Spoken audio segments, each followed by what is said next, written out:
không chạy nữa.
Do you know, friends, what is the most difficult aspect for a person that dies? That die? Okay. Is this right what I hear? Hello, Dekaya. Hello, Lynn. So, do you know, friends, what is the most difficult thing for a person that dies? Các bạn ơi, các bạn có biết điều gì khó khăn nhất cho một người mà họ phải ra đi, họ phải chết hay không? The person becomes like a ghost and starts to travel and visit the family. Đó là việc cái người đó sẽ giống như là linh hồn của họ sẽ xuất ra bên ngoài khi mà họ chết, và chúng ta hay còn thường gọi là ma, và linh hồn của người chết sẽ đi du hành khắp gia đình để xem những thành viên trong gia đình của mình. And most of the time they are so sad. Và hầu hết thì những linh hồn ấy khi mà họ gặp lại gia đình của mình thì họ cảm thấy vô cùng buồn. Because being as a ghost, they start to have the capacity to enter in their loved ones, and they see their thoughts, and they see and feel their emotions. Bởi vì khi mà họ đã là ma rồi thì lúc đó họ có một khả năng rất là đặc biệt, đó là họ có thể truy cập và có thể cảm nhận được những suy nghĩ và những cảm xúc của những người thân yêu của mình. And the father that passed away can enter in his son, and he can feel that his son is only thinking about money, or he's not, or he's sad, but he's sad for himself. And the father starts to feel the superficiality of the family. Và ví dụ như trong gia đình, nếu mà người bố mất đi thì ví dụ người bố sẽ có khả năng thấu hiểu và cảm nhận được những cái suy nghĩ và những cảm xúc của con trai mình. Lúc đó với trạng thái là một hồn ma thì người bố có thể thấy được rằng ví dụ như con mình là một người chỉ quan tâm đến tiền hay là có cảm xúc cho mình, nhưng mà cảm xúc đó rất là hời hợt, và người bố đó cũng cảm nhận được cảm xúc của tất cả mọi người trong gia đình dành cho mình. I can assure you, friends, that when we die, we become very spiritual. Tôi có thể chắc chắn với bạn rằng, khẳng định với bạn rằng khi mà chúng ta chết thì chúng ta sẽ trở nên rất tâm linh. And we realize that we don't bring the money and the business where we go. Và chúng ta chợt nhận ra rằng chúng ta không mang theo bên mình tiền bạc hay là những công việc kinh doanh của mình đến cái nơi tiếp theo mà mình sẽ được tái sinh. So, what do we bring? Vậy thì chúng ta mang gì khi mà chúng ta chết? What is the true purpose of life? Mục đích thật sự của cuộc sống là gì? If matter stays here and we don't bring anything with us, Nếu như vật chất sẽ tiếp tục ở lại với thế giới này và chúng ta không thể mang gì cùng với chính bản thân mình khi mà mình mất đi. you want friends to succeed, to marry, business and spirituality. Các bạn có muốn đạt được sự thành công để chúng ta có thể hợp nhất được tinh thần và vật chất hay không? Then you need to receive the most advanced spiritual teaching today. Và nếu mà bạn mong muốn đạt được sự hợp nhất giữa tinh thần và vật chất thì bạn cần phải nhận được một giảng dạy cấp tiến mà tôi sẽ chia sẻ với bạn vào buổi tối ngày hôm nay. Are you ready to receive this teaching? Bạn có sẵn sàng để đón nhận giảng dạy này hay không ạ? Because you better be ready, because this will shake your life. Bởi vì bạn nên sẵn sàng vì kiến thức này sẽ làm rung lắc cuộc sống của bạn. We exist only for one thing. Chúng ta tồn tại vì một mục đích, một nguyên do. It is to develop qualities. Đó chính là để phát triển những phẩm chất. This is very simple. Điều này có vẻ như rất là đơn giản. But if you start to apply it every day, Nhưng nếu bạn bắt đầu ứng dụng cái mục đích này trong cuộc sống hàng ngày của mình, you will see this is the most challenging forces of life that you can connect to. và thì lúc đó bạn sẽ cảm nhận được rằng việc phát triển phẩm chất là một trong những điều khó khăn nhất mà bạn có thể thực hiện trong cuộc sống này. When I was young, I had the chance to be very, very successful at a very young age. Khi tôi còn trẻ, với cái độ tuổi rất là trẻ, thì tôi có cơ hội để trở thành một người vô cùng nổi tiếng trên thế giới. And I became a hermit for many, many years. Và lúc đó, sau đó tôi đã quyết định trở thành trạng thái của một tu sĩ trong vòng rất nhiều năm. I walked away from fame and glory when I was young. Tôi đã trải qua con đường của danh vọng và của thành công khi tôi còn rất trẻ. I went through the Buddha syndrome. Tôi đã trải qua trạng thái tâm thức của Phật, giống như là I remember I was everything. I had everything and I was very young. I was 18 years old, having a big house, cars, everything. giống như cái tình huống của Phật vậy. Tôi nhớ rằng khi tôi còn nhỏ, tôi có tất cả mọi thứ, tôi có tiền bạc, tôi có của cải, tôi có danh vọng, mọi thứ đến với tôi từ rất là sớm và tôi có tất cả mọi thứ. And it was not coming from my father. I had created this myself and I was young, having everything. Và điều này không phải đến từ bố mẹ của tôi mà tôi đã là người tự tạo dựng ra sự thành công, sự giàu có đó khi tôi còn rất trẻ, rất nhỏ. But I was feeling inside that something was missing. Something was creating an emptiness. Nhưng tôi luôn cảm nhận ở bên trong rằng có một điều gì đó đang thiếu vắng ở trong tôi và tôi cảm nhận được một sự trống rỗng ở bên trong mình. And I've always remembered what happened during that period of time because I was helping foundations. And one of the foundation was the Children's Wish Foundation of Canada. Và tôi luôn luôn nhớ khoảnh khắc đó.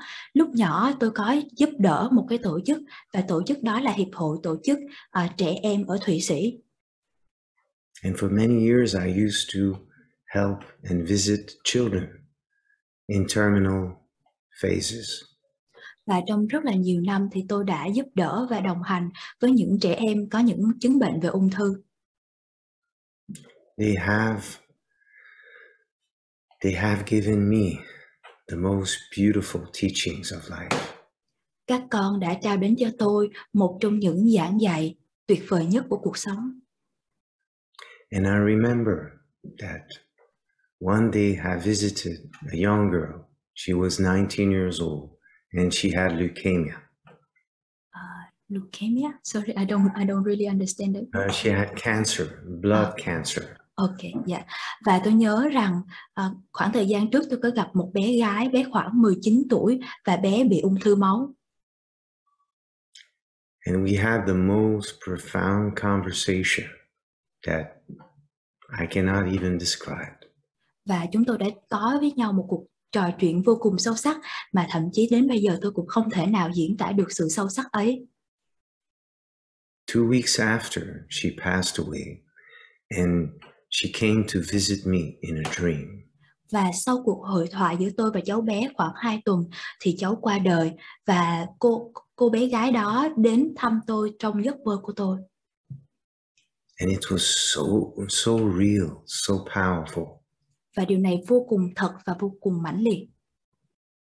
And I was sitting at a table with her and she brought me in a large room. Và trong cái cảnh đó, đó là tôi và cô bé đang ngồi cùng với nhau trên bàn, và đó là một căn phòng rất là rộng. And in this room there was a large rectangle table, very big table, like a meeting table. Và cái bàn đó là một cái bàn vuông rất là rộng, như là một cái bàn để mà chúng ta họp hành vậy. And in the middle there was a square and like a mirror, and I was able to see the tunnel of light that we see when we die.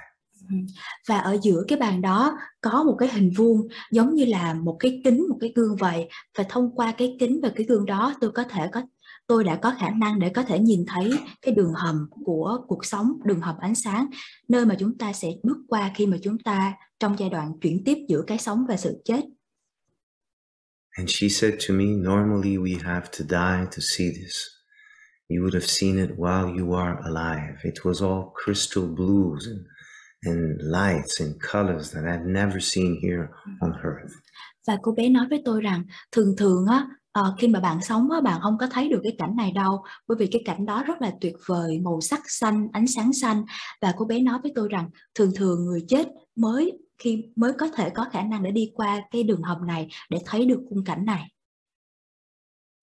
And when I woke up in the morning and my managers, one of my managers just called me and he asked me, okay, is everything okay? Are you coming to office? Và khi mà tôi tỉnh dậy thì lúc đó một trong những người quản lý của tôi mới gọi tôi, hỏi rằng bạn ổn chứ, bạn sẽ đến văn phòng chứ? And I was so shaken inside. I was without words. Và lúc đó tôi đang rất là chấn động ở bên trong mình, tôi không thể nào nói ra lời. And this led me to a quest, very, very profound quest of understanding and trying to understand myself, the universe, and the dreams. Và cái tình huống này đã dẫn tôi đến một câu hỏi rất là sâu sắc, một sứ mệnh rất sâu sắc để có thể bắt đầu tự vấn bản thân mình, tự vấn về vũ trụ và thấu hiểu hơn về những giấc mơ. Today I'm very happy to be a spiritual professor and also to be an advisor for many CEOs and government officials around the world. Hôm nay tôi rất là tự hào khi tôi đã trở thành một giảng viên tâm linh và đồng thời là một người tư vấn của rất là nhiều những CEO và những thành viên trong chính phủ. Because I think that when we are in business, when we are in governments, we have a responsibility. It's a very, very high level of responsibility. Bởi vì tôi biết rằng khi mà chúng ta ở trong doanh nghiệp hay chúng ta ở trong chính phủ thì chúng ta đều sẽ có những cái trách nhiệm rất là lớn. Business is not just about money. Kinh doanh không chỉ là về tiền. Money, it is just an energy that regulates exchange. Tiền chỉ là năng lượng có tác dụng để chúng ta có thể luân chuyển. And of course, it is important. It has to be well administrated. Và dĩ nhiên tiền rất là quan trọng, cần được sử dụng một cách đúng đắn và hợp lý. When we think about the universe, we think the universe is something abstract. But the more you travel in dreams, the more you understand parallel worlds and its organization. Và khi mà chúng ta nghĩ và chúng ta nghe về hai từ vũ trụ á, chúng ta có thể nghĩ rằng vũ trụ là một điều gì đó rất là trừu tượng. Nhưng khi chúng ta càng du hành trong những giấc mơ, chúng ta càng có thể thấu hiểu được vũ trụ. Remember, friends, that everything that is here, it is like up above. And everything that is up above, it is like it is here. Và các bạn ơi, hãy nhớ một điều rằng mọi điều tồn tại ở trái đất đều tồn tại ở thế giới song song ở vũ trụ, và mọi điều tồn tại ở thế giới song song sẽ đều hiện hữu ở trái đất. What is the meaning of that? The meaning of that is the experience that we live here in matter is also continuing when we go and die. Vậy thì điều mà tôi vừa nói có nghĩa là gì? Có nghĩa là những trải nghiệm mà bạn trải qua, bạn sống ở trái đất này sẽ là những trải nghiệm sẽ cùng bạn, là hành trang của bạn, đi theo bạn khi mà bạn bước qua một thế giới khác, khi mà bạn mất đi. But the reason of our existence is not to accumulate goods and do whatever we want with our business. It is to develop qualities through the business, through matter. Và cái sứ mệnh của chúng ta, cái mục đích mà chúng ta sống á, không phải là để tích lũy hàng hóa hay là để tích lũy tiền hay là để làm bất cứ điều gì cho cái doanh nghiệp của mình, mà điều quan trọng đó là chúng ta trải nghiệm và phát triển những phẩm chất thông qua việc kinh doanh, thông qua doanh nghiệp của mình. So this is very simple, friends. You can be the richest man or woman in the world, and that is wonderful if you have this program. That is wonderful. Và nếu mà bạn có cái cơ hội để trở thành những người đàn ông hay là những người phụ nữ giàu có nhất thế giới thì điều này rất là tuyệt vời. Money is not a problem. Tiền không phải là vấn đề. What is important is the way we use our resources. Mà điều quan trọng là cách mà chúng ta sử dụng tiền, cách mà chúng ta sử dụng những tài nguyên mà chúng ta có. We need to understand that when we have money, when we have a business, we become like a god. We create structures, worlds, possibilities. Và chúng ta cần nhớ rằng khi mà chúng ta có tiền, khi mà chúng ta có tài nguyên và có doanh nghiệp, chúng ta ở vị trí giống như là đấng tạo hóa, là vũ trụ vậy. Bởi vì chúng ta có khả năng để có thể tạo nên những cái cấu trúc, tạo nên những cái thế giới và tạo ra những cái khả năng mà chúng ta muốn đưa cho người khác. But if we don't do right with our business and our money, we create karmas. Nhưng nếu mà chúng ta không làm một cách đúng đắn với tiền của mình, với doanh nghiệp của mình, thì chúng ta sẽ tạo ra những nghiệp quả xấu. And karmas, when you create karmas, you bring them to the next life. Và điều đặc biệt là nếu mà bạn tạo ra nghiệp quả xấu thì bạn sẽ tiếp tục mang cái nghiệp quả xấu này đến với lần sống tiếp theo của mình, đến với kiếp sống sau của mình. It creates your next reality sooner or later. Và nghiệp quả chính là điều tạo ra cái cuộc sống tiếp theo của bạn, dù sớm hay muộn.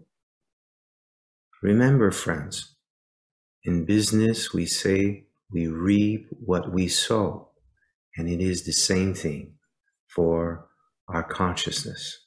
Và các bạn ơi, thường thường trong kinh doanh chúng ta hay nói với nhau rằng gieo nhân nào thì gặp quả đó, thì điều này cũng tương tự đối với trạng thái tâm thức, đối với ý thức của chúng ta. The best way to understand the consciousness is to know that we have within ourselves a living computer that records positive and negative memories through all our experimentation. Và cách tốt nhất để mà chúng ta có thể hiểu được tâm thức hay ý thức của mình thì chúng ta có thể hình dung rằng chúng ta là một cỗ máy tính sống, và cỗ máy tính này sẽ lưu trữ về mình tất cả những trải nghiệm, là những dữ liệu ở bên trong mình. Những trải nghiệm đó có thể là những trải nghiệm tích cực hoặc những trải nghiệm tiêu cực. So you accumulate information within yourself. If you are angry and you continue to act with anger, then this anger will continue to grow and grow and grow in you. Và ví dụ như mọi điều xảy ra chúng ta đều sẽ lưu trữ bên trong mình. Ví dụ như là bạn tích lũy về mình, bạn đè nén sự giận dữ, sau đó bạn sẽ phản ứng lại với sự giận dữ, và rồi vòng quay này sẽ tiếp tục lặp lại, và bạn sẽ gia tăng sự giận dữ đó ở bên trong mình. And it's easy in business to have frustration, to be insecure, to be unhappy. Và việc mà chúng ta không mấy vui, hay là chúng ta bất an, hay là chúng ta lo lắng trong doanh nghiệp, trong kinh doanh là một điều khá là thường gặp. Because we hire many people, we have a lot of things to manage. Bởi vì chúng ta thuê rất là nhiều nhân viên, chúng ta có rất là nhiều điều cần phải quản lý.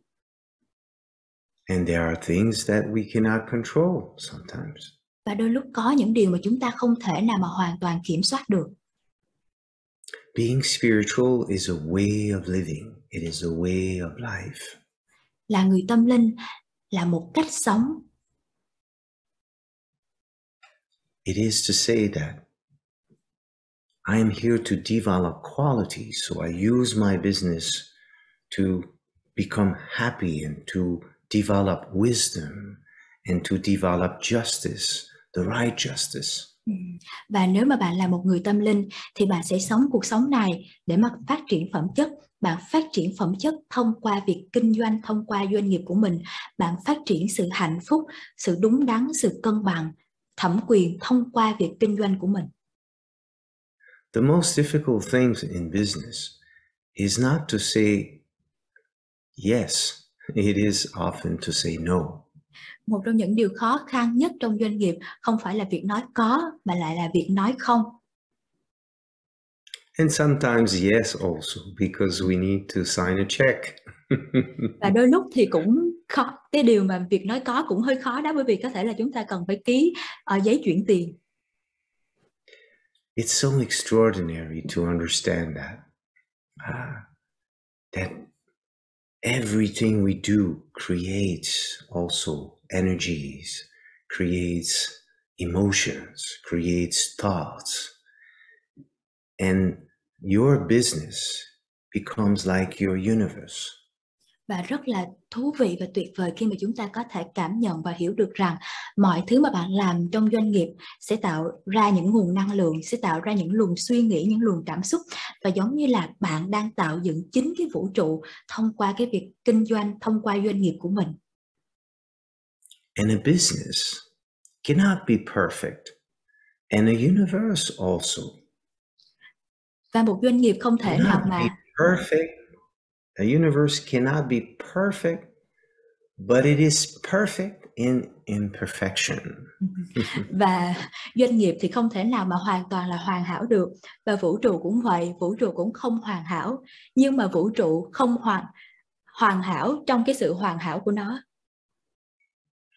We can compare a business as a child. Chúng ta có thể so sánh một cái doanh nghiệp giống như một em bé vậy. The first days that you start your business, first steps you do. Cái bước đầu tiên và cái giai đoạn đầu tiên mà bạn mở doanh nghiệp của mình.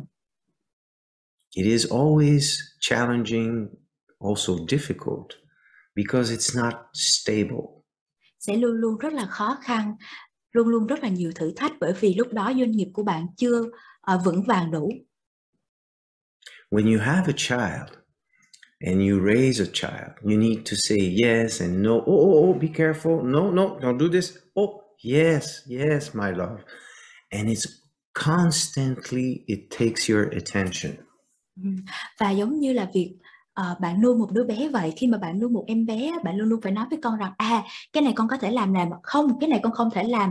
Với cái sự nói có và nói không và hướng dẫn con như vậy thì bạn có thể tập trung và bạn có thể giáo dục con. And in business it is the same. You need to think, oh, this and that and this. I have to say yes there, no there. Oh, this and that and this and that. Và điều này cũng tương tự như vậy đối với doanh nghiệp. Bạn còn phải suy nghĩ để xem tôi nói có ở điều này hay là nói không ở điều kia. Bạn còn phải suy nghĩ có và không ở rất là nhiều trường hợp.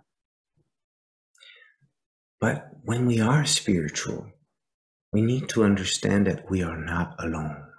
Nhưng khi mà chúng ta là những người tâm linh thì chúng ta cũng cần thấu hiểu rằng chúng ta không cô đơn. It is the same thing in business. Điều này cũng tương tự như trong doanh nghiệp. If you have everything on your shoulder, it will be very, very difficult in business if you don't trust someone. Nếu mà bạn cứ đặt hết tất cả những gánh nặng, những trách nhiệm lên vai của mình thì điều này sẽ trở nên rất là khó khăn. Bạn cần phải học cách tin tưởng một ai đó. It's like in a couple. If you don't have the right love partner, the beginning is difficult. So imagine the continuation. Nếu như bạn có một cặp đôi và ngay từ lúc đầu bạn biết rằng cái người hôn phối đó, người phối ngẫu đó của mình không phải là người phù hợp thì cái sự tiếp diễn cái mối quan hệ này sẽ trở nên rất là khó khăn. In business, our partners, our colleagues, they are so important. If we are not kind with them, if we are angry at them, they will not perform well. Và điều này cũng tương tự đối với doanh nghiệp. Thì trong doanh nghiệp, những đối tác của bạn, những đồng nghiệp của bạn là những người rất là quan trọng. Nếu bạn không tử tế, nếu mà bạn không yêu thương và cư xử đúng đắn với họ thì họ sẽ không thể nào thể hiện năng lực một cách tốt nhất được. The best of the best in business people are those who have understood that humans are more important than machines. Và điều vô cùng quan trọng mà người kinh doanh, người làm doanh nghiệp cần phải hiểu đó là con người quan trọng hơn rất nhiều so với máy móc. Because if you don't create happiness in your business, maybe you will make money, but you will only make money. Và nếu mà bạn không tạo nên sự hạnh phúc trong doanh nghiệp thì có thể bạn sẽ vẫn tạo ra tiền đó, nhưng mà điều quan trọng rằng lúc đó bạn chỉ có thể tạo ra tiền. Like you may know some people, they have a wife or husband, so they have children, but they are not happy. Giống như là nếu mà bạn có một người bạn nào đó, ví dụ như có chồng và có vợ, có thể là cuộc hôn nhân đó, người đó có con đó, nhưng mà cuộc sống đó có thể không trở nên hạnh phúc được. We can all have children, we can all have a family, build something, but are we capable to build happiness? Chúng ta có thể tạo ra một dự án, chúng ta có thể xây dựng điều này, điều kia, chúng ta có thể có con, nhưng mà chúng ta có thể xây dựng được hạnh phúc hay không? And if you don't know the laws of spiritualities, the understanding of qualities, you cannot succeed to be happy. Và nếu mà bạn không thấu hiểu được những quy luật trong tâm linh, bạn không thấu hiểu được tầm quan trọng của phẩm chất thì sẽ vô cùng khó khăn để bạn có thể xây dựng được sự hạnh phúc thật sự. You need to understand that your business, your life is like a child, and sometimes everything is going well, and sometimes the child is falling and hurting, crying, and then you will step again. Và bạn cần phải hình dung rằng doanh nghiệp của bạn cũng giống như một em bé vậy. Có đôi lúc thì mọi việc xảy ra diễn ra rất là tốt đẹp, nhưng đôi lúc thì em bé đó sẽ vấp ngã, nhưng mà em bé đó sẽ luôn đứng lên một lần nữa để có thể cải thiện chính bản thân mình. Wisdom brings us to a level of consciousness one day that we are living beyond good and evil. Và trí tuệ mang đến cho ta một mức độ tâm thức, mà mức độ tâm thức đó chúng ta có thể thấu hiểu và vượt lên cả cái tốt và cái xấu. And one day we stop the fight because we understand that evil is educational. Và đến một ngày nào đó chúng ta sẽ dừng việc chiến đấu lại, và chúng ta thấu hiểu được rằng cái xấu là để giáo dục. There are people, they use this philosophy that, when you are at school, you need to fight. You need to, in business, you need to fight. And this is their motto. This is their profound philosophy. Và nhiều người họ có thể có suy nghĩ và cách và một cái định nghĩa bên trong mình rằng khi mà ở trong doanh nghiệp mình cũng phải đấu tranh, mình phải chiến đấu để mà mình giành một cái gì đó tốt nhất, hay là trong học tập mình cũng cần phải đấu tranh chiến đấu, và họ coi cái điều này giống như là một cái động cơ để mà họ nỗ lực vậy. We can have courage, discipline, rigor, but we should never fight. Chúng ta có thể có sự can đảm, sự kiên trì, sự nỗ lực, nhưng chúng ta không bao giờ nên đấu tranh làm một điều gì đó. Do you need to fight with your wife or husband or with your child? Bạn có Is it a cần, good philosophy? nếu mà chúng ta nghĩ rằng cái đây là một cái điều đúng, thì bạn cảm thấy rằng mình có muốn và cần phải đấu tranh với vợ hay là chồng, với con mình không ạ? Spirituality is all about unity, not about division. Tâm linh là về sự hợp nhất, chứ không phải là về sự chia cắt. A business is like a family. It has the same fundamental rules. Doanh nghiệp cũng giống như là gia đình vậy. Doanh nghiệp và gia đình sẽ có những cái nền tảng, những cái quy tắc nhất định giống nhau. You want to have a successful business? Bạn muốn có một doanh nghiệp thành công? Create a family in the business. Hãy tạo dựng một gia đình cho chính doanh nghiệp đó. Stop playing the dominant or you are the boss and I am the boss and I am the boss. Hãy dừng ngay những cái việc mà đóng vai và trở nên rất là đàn áp và coi mình là người sếp của người khác đi. If you do this with your wife or husband or children, they will just fear you, but they will not be happy. Hãy hình dung nếu mà bạn làm điều tương tự đối với gia đình của mình, thì vợ của bạn hay là con của bạn cũng sẽ chỉ sợ bạn thôi, chứ không cảm thấy hạnh phúc được. So you see, many people are doing the same thing. They go to the toilet, they sleep, they eat, they dress themselves. Rất là nhiều người chúng ta làm những điều tương tự nhau, đúng không ạ? Chúng ta vào toilet, chúng ta ăn, chúng ta mặc, chúng ta đánh răng. We all do the same things. Chúng ta đều làm những điều giống nhau cả, tất cả mọi người. But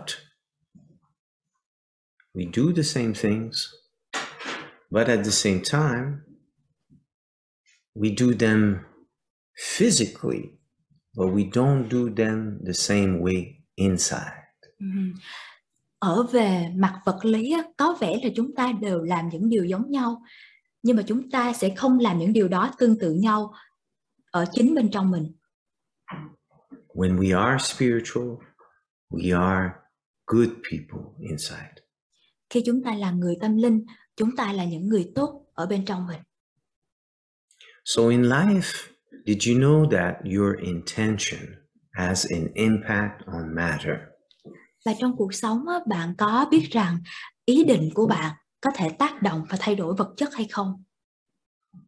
I have collaborated with Dr.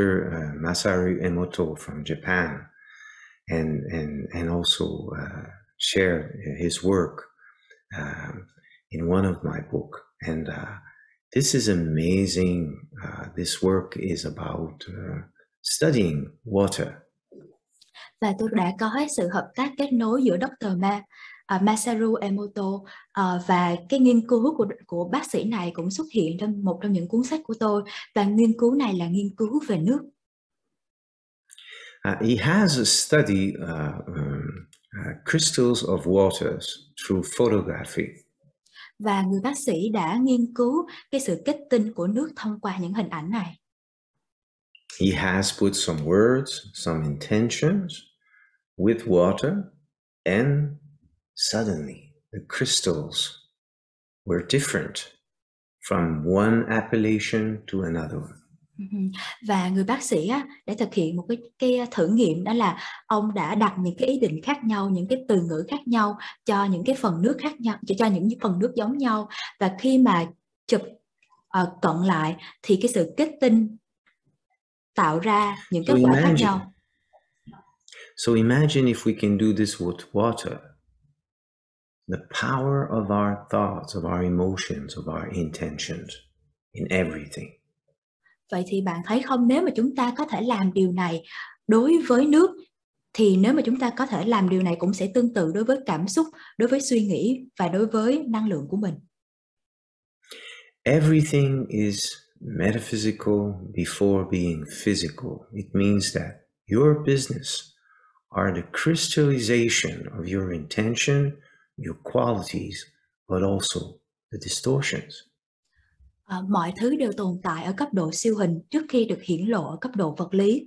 Điều đó có nghĩa là công việc kinh doanh hay là doanh nghiệp của bạn cũng chính là sự kết tinh của ý định và phẩm chất của bạn, nhưng đồng thời cũng là sự kết tinh của những điểm yếu, những biến dạng mà bạn có ở bên trong. So what does it mean exactly? Thì điều này thật sự có nghĩa là gì? It means that if you have a problem in your business, you have a problem in you. Điều đó có nghĩa là nếu mà bạn có một vấn đề nào đó trong doanh nghiệp của bạn, thì bạn cũng có vấn đề đó ở bên trong mình. If you have a problem in your couple, you have a problem in you. Nếu bạn có vấn đề gì đó trong cặp đôi của mình, thì bạn cũng chính là người có vấn đề đó trong chính bản thân mình. If you have a problem with a child, you have also a problem in you. Nếu mà bạn có vấn đề với đứa con của mình, thì bạn là người có vấn đề với chính mình. You cannot devise things. The universe is one.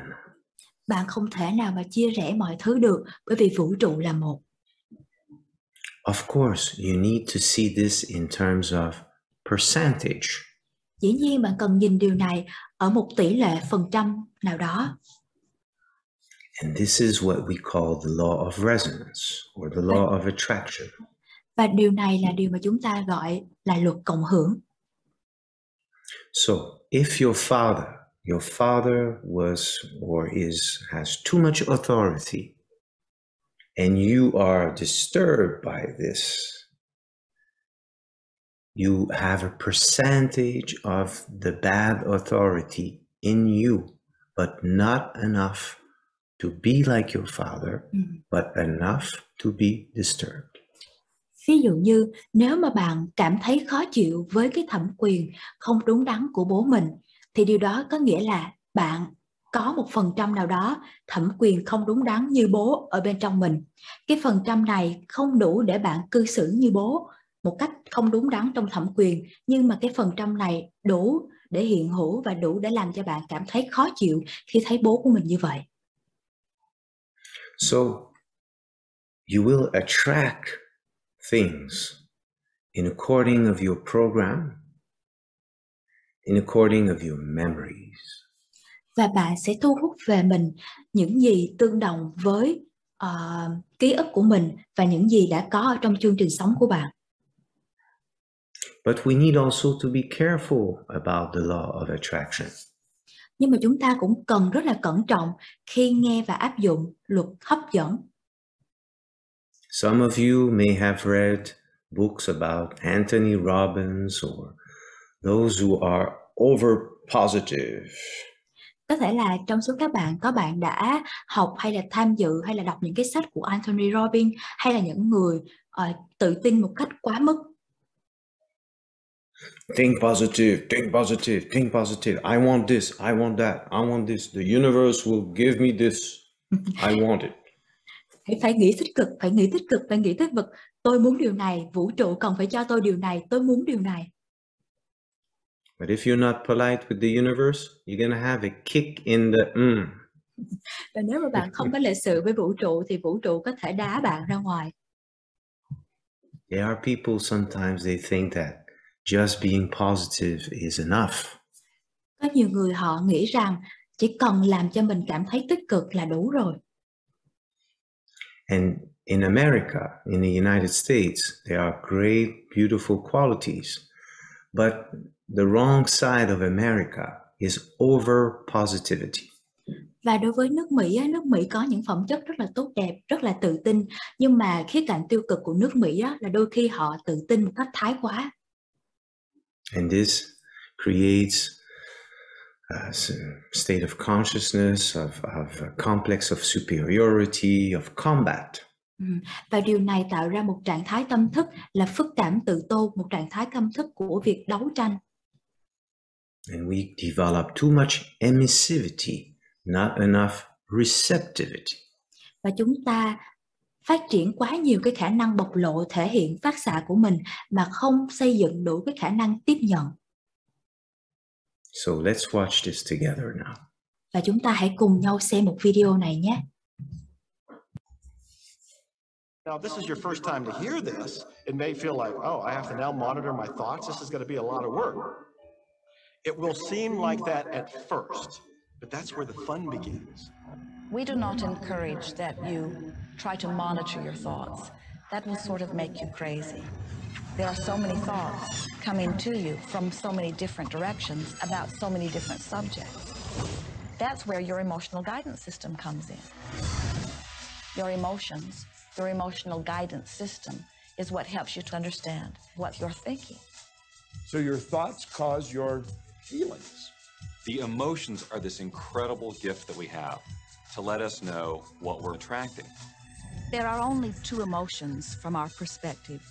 One feels good and one feels bad.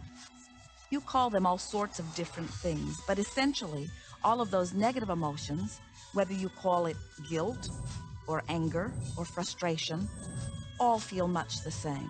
They do not feel good. And all of those are guidance saying that which you are thinking about right now is not in line with what you are really wanting.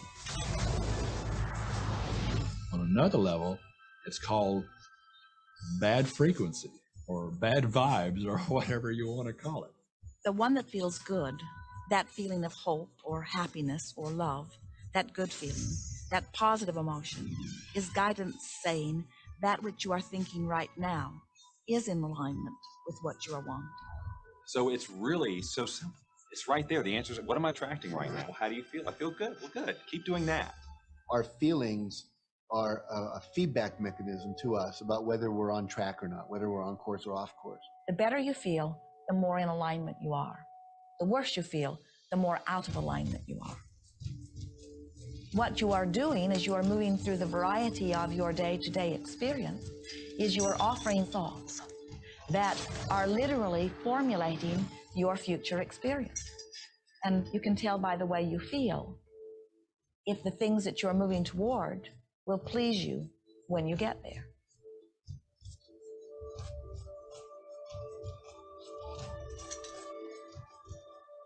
Whatever it is you're feeling is a perfect reflection of what is in the process of becoming. And you're getting exactly what you're feeling about, not so much what you're thinking about. That's why people, if they stub their toe out of bed, they tend to spiral.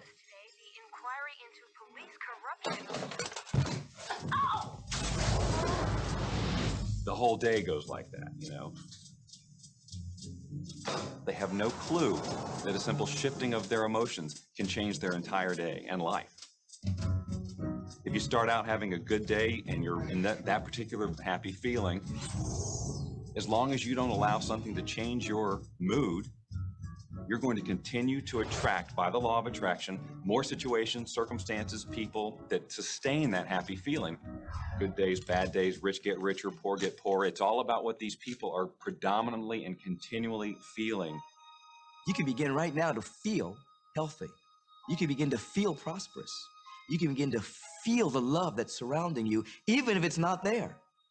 And what will happen is the universe will correspond to the nature of your song. The universe will correspond to the nature of that inner feeling and manifest, because that's the way you feel.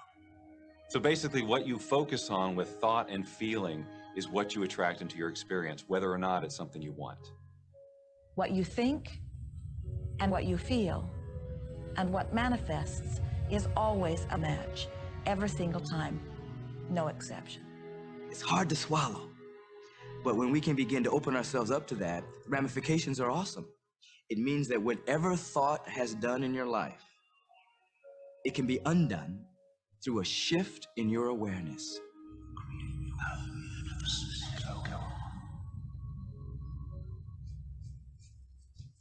It's really important that you feel good, because this feeling good is what goes out as a signal into the universe and starts to attract more of itself to you. So the more you can feel good, the more you will attract the things that help you feel good and it'll keep bringing you up higher and higher. And this is true because being spiritual is being able to understand life and what we learn from life. Và điều này đúng, bởi vì trở thành một người tâm linh là việc học cách để mà chúng ta có thể thấu hiểu cuộc sống và thấu hiểu mọi thứ của cuộc sống. But where we need to be careful about the law of attraction is not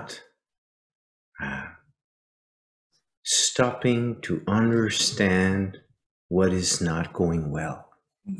Và điều mà chúng ta cần cẩn thận khi mà chúng ta xem hay là áp dụng về luật hấp dẫn, đó là việc mà chúng ta sẽ dừng và không muốn thấu hiểu những điều đang không xảy ra một cách đúng hay là tốt hay là theo ý muốn của mình. If you only think positive and positive and positive and positive and you never solve the problems and you just repress or avoid them, eventually you will create a volcano in you.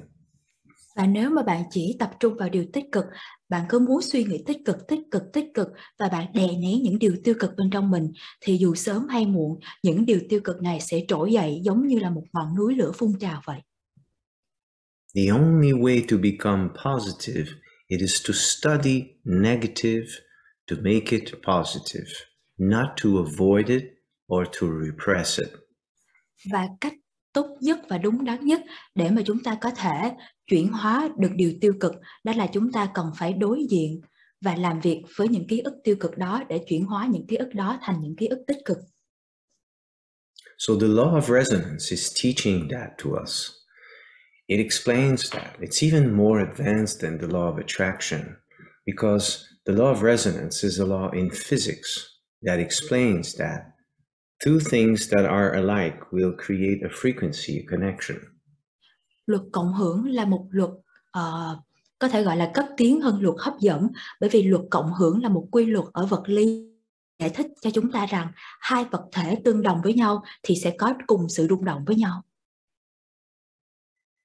Let's watch this together. Hãy cùng nhau xem video này nhé. I have here two identical tuning forks, both tuned to the note A, the note an orchestra tunes to. These forks are both made to vibrate 440 times per second. We say their frequency is 440 hertz. If I tap this fork, putting little pulses of energy into it, the second fork will also vibrate in sympathy. And if I silence this fork, we just may hear the other singing its tone. We say that I'm inducing a sympathetic resonant vibration in the second fork. It only works because both forks are tuned to the exact same frequency.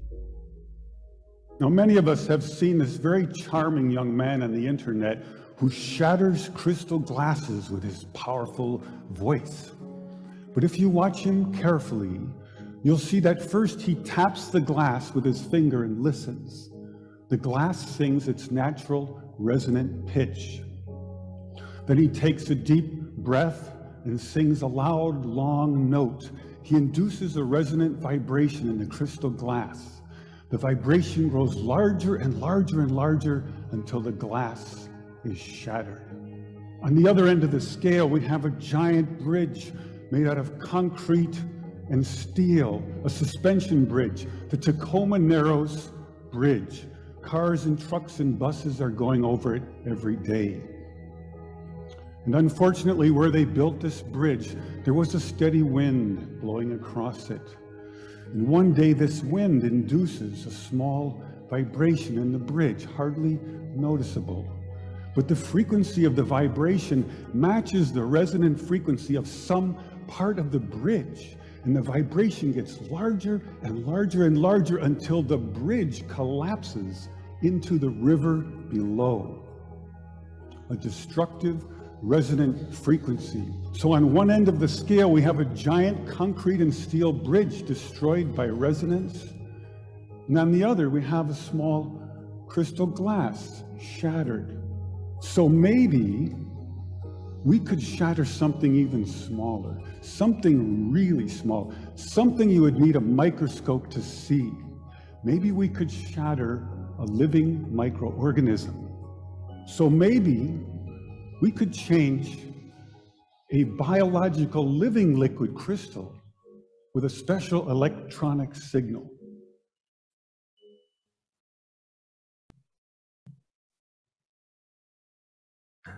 Yes, there's so much to say when we apply this to the human relationships and also in business. Và các bạn vừa xem video giải thích về luật cộng hưởng, và điều này vô cùng sâu sắc nếu mà bạn có thể áp dụng luật cộng hưởng, tương tự luật cộng hưởng trong gia đình hay là trong doanh nghiệp của bạn. When you make a business deal and if you don't feel good inside, you should question yourself about the deal. Và nếu bạn ký một hợp đồng kinh doanh với một đối tác nào đó mà bạn cảm thấy không có khó chịu ở bên trong mình, thì bạn cần phải tự vấn chính mình về cái sự khó chịu hay là cái sự cảm giác gì đó bên trong. And maybe there's two ways of understanding the resonance. Maybe you're afraid of the deal. You're afraid of expansion. Và có hai cách để hiểu được sự cộng hưởng trong tình huống này. Có thể là bạn sợ hãi để mà có thể nhân rộng hay là phát triển doanh nghiệp của mình. Or maybe there's a real problem in the deal and in the business relationship. Hay là có thể vấn đề thật sự tồn tại ở trong cái hợp đồng này, trong cái sự kết nối với đối tác này. Being spiritual is working and cleansing our memories inside, so we can find and connect to the true exact resonance with others. Là một người tâm linh là việc bạn có khả năng để có thể kết nối và gột rửa những ký ức tiêu cực mà mình có bên trong mình, để bạn có thể thật sự cảm nhận được sự cộng hưởng đang hiện hữu ở bên ngoài. Because if I am angry, I have a low vibration, and when someone is a good person, he has another frequency, so we don't connect. Ví dụ như nếu mà chúng ta giận dữ thì chúng ta có một cái tần số rung động thấp hơn, còn nếu mà chúng ta hạnh phúc thì chúng ta sẽ có một tần số rung động cao hơn. Hai cái tần số rung động này ở hai cấp độ khác nhau, nên chúng ta không thể nào kết nối hai tần số này với nhau được. But the more we become spiritual and cleanse our memories, the more we become universal also. We can scan and understand everything that is approaching us because we are stable inside. Và càng trở thành người tâm linh, càng làm việc với luật cộng hưởng và làm việc trên những ký ức của mình, bạn càng có thể vững chắc và cân bằng trên bên trong, bạn càng có thể cảm nhận được mọi thứ đang tác động với bạn, thậm chí ở cấp độ năng lượng. And then we can make the right choices. Và rồi bạn có thể đưa ra một sự lựa chọn, một quyết định đúng đắn. And the more we work on ourselves spiritually, the more we go from karma to Dharma. Và chúng ta càng làm việc một cách tâm linh, càng phát triển chính bản thân mình, thì chúng ta càng có thể chuyển hóa và nâng dần từ những nghiệp quả xấu trở thành những nghiệp tốt. And how can we know our resonance? How can we know our memories? Through our dreams. Và bằng cách nào để chúng ta có thể biết được những sự cộng hưởng mà mình có, hay là cách nào mà để chúng ta có thể biết được ký ức của mình? Đó là việc thông qua những giấc mơ. Dreams are the road for spiritual autonomy. Giấc mơ chính là con đường dẫn bạn đến sự tự chủ tâm linh thật sự. Because in dreams you resonate. All the symbols appears because you have resonance with the symbols you see in the dreams. Bởi vì trong giấc mơ, khi mà bạn mơ thấy một biểu tượng hay là một hình ảnh nào đó, chính là bởi vì bạn có sự cộng hưởng với điều đó. And dreams are only teaching about qualities. Và giấc mơ chính là nguồn gốc, chính là nguồn để có thể giảng dạy cho bạn về phẩm chất. And eventually you receive, when you're ready, premonitory dreams where you can see in advance business deals. Everything is possible in dreams, friends. Và khi mà bạn sẵn sàng, khi mà bạn gột rửa đủ những ký ức bên trong mình, thì đó sẽ là lúc mà bạn có thể nhận được những giấc mơ mang tính báo hiệu, báo trước và điềm báo. Bạn có thể thấy được những cái hợp đồng kinh doanh sắp tới, mọi thứ, mọi khả năng có thể xảy ra trong tương lai. But we need to have worked on ourselves to receive dreams about matter and business, because these revelations needs to be well used. Nhưng mà bạn cần phải làm việc rất là nhiều trên chính bản thân mình để nhận được những thông tin, những giấc mơ mang tính báo hiệu như vậy. Bởi vì khi mà bạn nhận được những thông tin đó, thì bạn cần phải sử dụng những thông tin đó một cách đúng đắn. Imagine the universe as a big Google, as a big internet where everything is connected in terms of information and possibilities. Hãy hình dung vũ trụ giống như là một mạng lưới internet rộng lớn, một mạng lưới Google rộng lớn, kết nối mọi thông tin với nhau. The universe is billions and billions and billions and billions and billions years in advance of our technology. Vũ trụ giống như là cấp tiến hơn cả tỷ năm so với những cái công nghệ mà chúng ta đang có ở trên thế kỷ này. We are babies in terms of technology. Chúng ta giống như là những em bé về công nghệ so với góc nhìn của vũ trụ vậy. And for those who have seen the announcement of Mark Zuckerberg of 3 weeks ago on Metaverse, if you have not watched this, you need to watch this, because you need even to prepare your business, because in 3 to 5 to 10 years, everything will be done in the Metaverse. The new technology is called the Metaverse. Và đối với các bạn, nếu mà bạn chưa xem hay là đọc thông báo của Facebook về 3 tuần trước nói về Metaverse, thì bạn nên xem về video này, bởi vì trong vòng 3 hay 5 hay 10 năm tới thì Metaverse sẽ tác động rất là lớn đối với doanh nghiệp của bạn. As business people, check that Metaverse, Mark Zuckerberg, you need to watch this. This is a homework that I give you after the seminar. Và là những người doanh nghiệp, những người kinh doanh, thì bạn cần phải lên Google để search về Metaverse and Mark Zuckerberg, và bạn cần phải xem video này. Tôi có thể xem đây là một bài tập về nhà mà bạn cần thực hiện sau cái phần chia sẻ giảng dạy của tôi và vợ của tôi. And make connection, dreams, Metaverse, and you will see the dreams are way more advanced than the Metaverse, and Metaverse is quite impressive. Và mặc dù là Metaverse là một công nghệ khá là quan trọng và khá là cấp tiến, nhưng mà nếu bạn tạo một cái sự so sánh giữa giấc mơ và Metaverse, thì bạn sẽ cảm nhận được cái sự cấp tiến vô cùng của giấc mơ mà bạn đang có bên trong mình. The key to understand your dreams is symbolic language.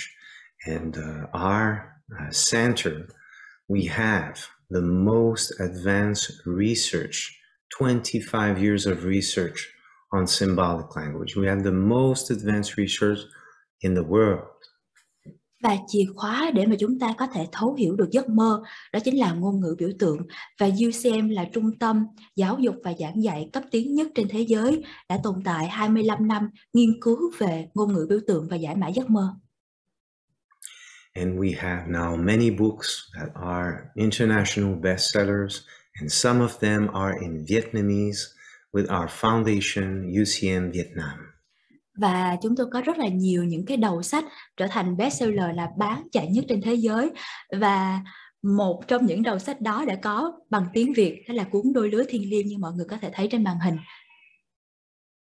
And you can scan the QR code if you want to know more about the books, or you can have information with UCM Vietnam Foundation.